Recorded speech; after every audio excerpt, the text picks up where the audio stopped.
Hello বন্ধুরা, Das kitchen ব্লগে তোমাদেরকে স্বাগত। আজকে আমি বানাবো সজনে ডাঁটা আর কোয়াশ দিয়ে মুগ ডাল। তো আমি অফ ক্যামেরাতেই ডালটা বসিয়ে দিয়েছি, সজনে ডাঁটাও দিয়ে দিয়েছি, কোয়াশও দিয়ে দিয়েছি। ওগুলো দেখছি সেদ্ধ হয়েছে কিনা। সেদ্ধটা হয়ে গেছে, ডালটাও সেদ্ধ হয়ে গেছে। এখন একটু নেড়ে চেড়ে আমি এটাকে নামিয়ে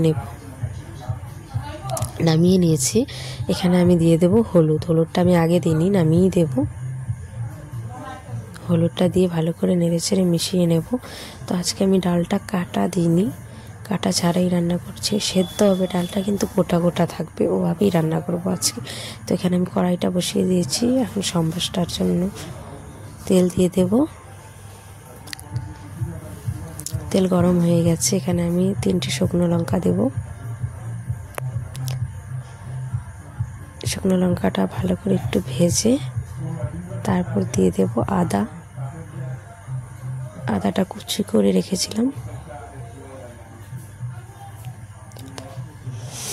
এখন দিয়ে দেবো 5 ফোড়ন, একটা তেজপাতা দিয়ে দেব, দিয়ে ভালো করে ভেজে নেব। তো সম্বাসটা এসে গেছে, এখন আমি ডালটা ঢেলে দেব।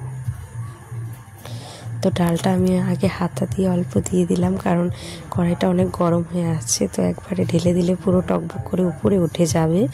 এটার জন্য আমি হাতা দিয়ে ঢেলে তারপর পুরো ডালটা ঢেলে দেব।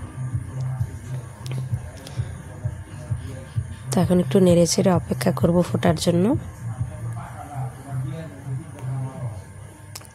তো ডালটা ফুটে গেছে, নামিয়ে নিয়েছি। তোমাদের যদি এই রেসিপিটা ভালো লাগে তাহলে অবশ্যই আমার ভিডিওটাকে লাইক, কমেন্ট, শেয়ার, আর চ্যানেলটাকে যদি সাবস্ক্রাইব না করে থাকো তাহলে সাবস্ক্রাইব করে আমার পাশে থেকো। দেখা হচ্ছে পরবর্তী ভিডিওতে। টাটা।